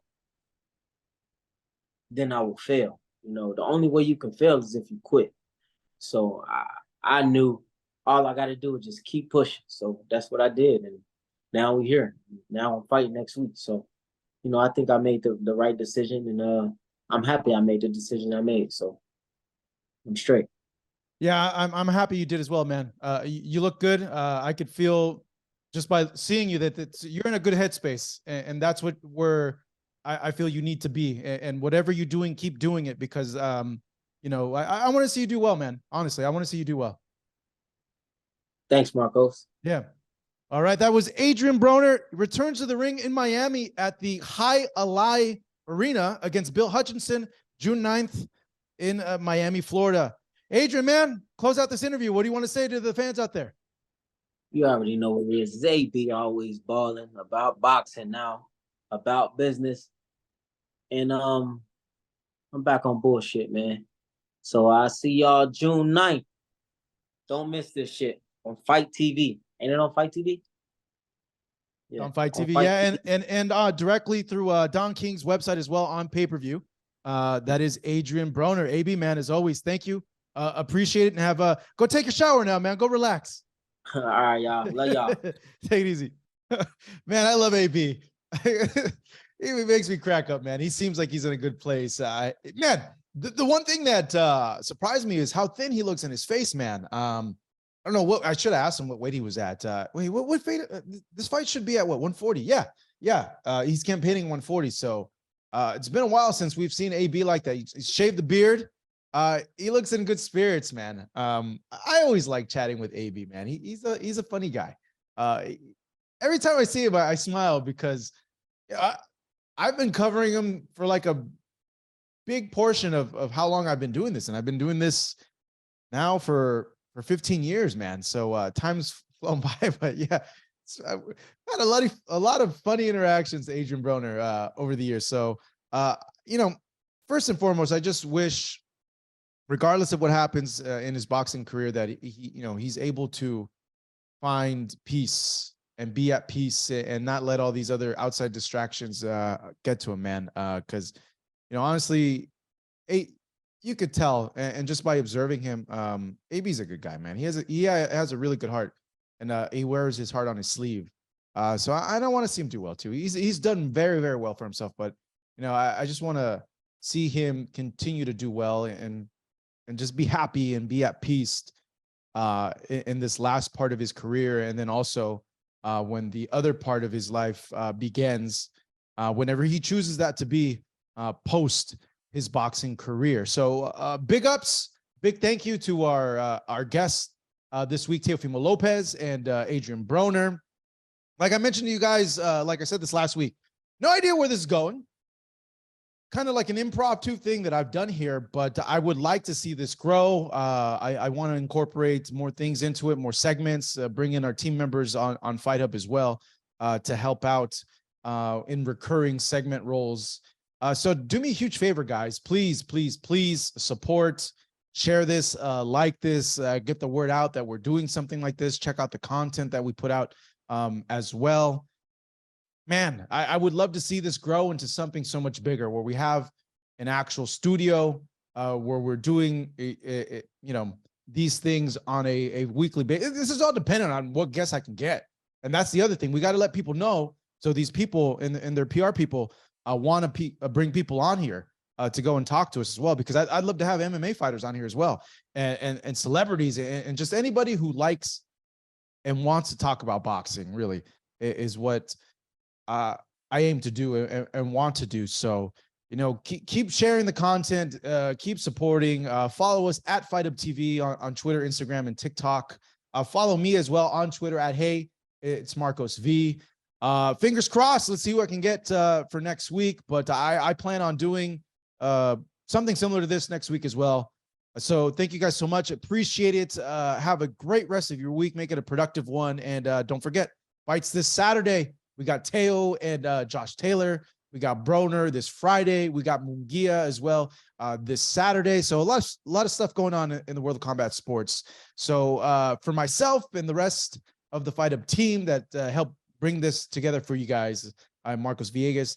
Thank you for watching. Share, like, support, get the word out as well.